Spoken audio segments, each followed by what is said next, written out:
Bonjour à tous, on se retrouve pour une toute nouvelle vidéo People Story et aujourd'hui on va parler de la deuxième plainte déposée contre le chanteur Slimane et dans une deuxième partie de cette vidéo on évoquera ce que risque réellement le chanteur après le dépôt de cette seconde plainte et on en parle juste après le générique. C'est parti, générique. Artistes internationaux, acteurs internationaux, famille royale, star française, bienvenue dans People Story. Les accusations s'accumulent autour de Slimane en pleine tournée pour son Cupidon Tour. Après une première plainte déposée par un technicien, une deuxième plainte visant le chanteur a été enregistrée ce lundi 18 novembre par le parquet de Saint-Étienne. Un membre de son équipe technique, cette fois Lumière, l'accuse d'agression sexuelle et de tentative d'agression sexuelle selon les informations du Parisien qui révèle l'information. Les faits qui auraient eu lieu dans la nuit du 17 au 18 décembre 2023 se seraient déroulés dans les coulisses du Zénith de Saint-Étienne. Une fête était organisée pour célébrer la fin de la première partie de la tournée avant la pause de Noël de cette dernière.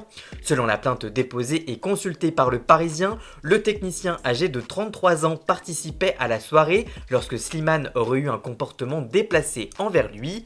Alors qu'il dansait, le coach de The Voice serait passé derrière lui en murmurant « Dis donc, t'es bonne toi ?» L'homme aurait alors répondu sur un ton humoristique « Je suis bonne mais que le dimanche » avant que le chanteur rétorque « Je m'en fous, on est samedi soir » en le saisissant par la taille. Toujours selon la plainte, Slimane aurait ensuite placé son sexe en érection contre les fesses de l'homme et tenté de lui saisir les parties génitales. Le frère du chanteur serait alors intervenu pour empêcher le geste en lui attrapant la main. La scène aurait été vue et même filmée par plusieurs témoins. Ces derniers auraient été alors sommés par le frère de Slimane de supprimer les enregistrements. « Je ne veux rien voir » aurait-il déclaré.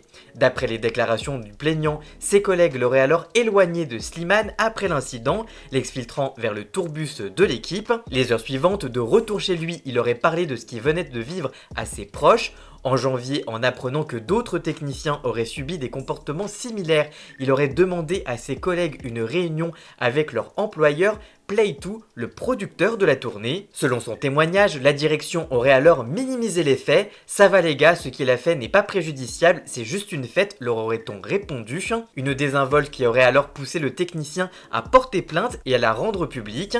Cette nouvelle plainte s'ajoute à celle du premier technicien qui accuse Slimane de l'avoir plaqué contre le mur lors de la même soirée et de lui avoir envoyé des messages à caractère pornographique durant la nuit. Ce dernier aurait quitté la tournée dès le lendemain.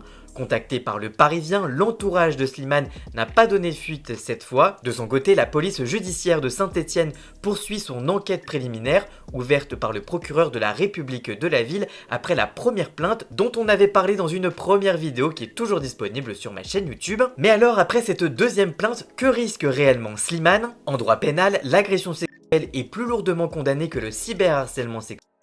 Si Slimane est reconnu coupable du cyberharcèlement sexuel, la peine maximale encourue est de 3 ans de prison et de 45 000 € d'amende. En revanche, la peine pour agression sexuelle est plus lourde et s'établit sans circonstances aggravantes à 5 ans de prison et à 75 000 € d'amende.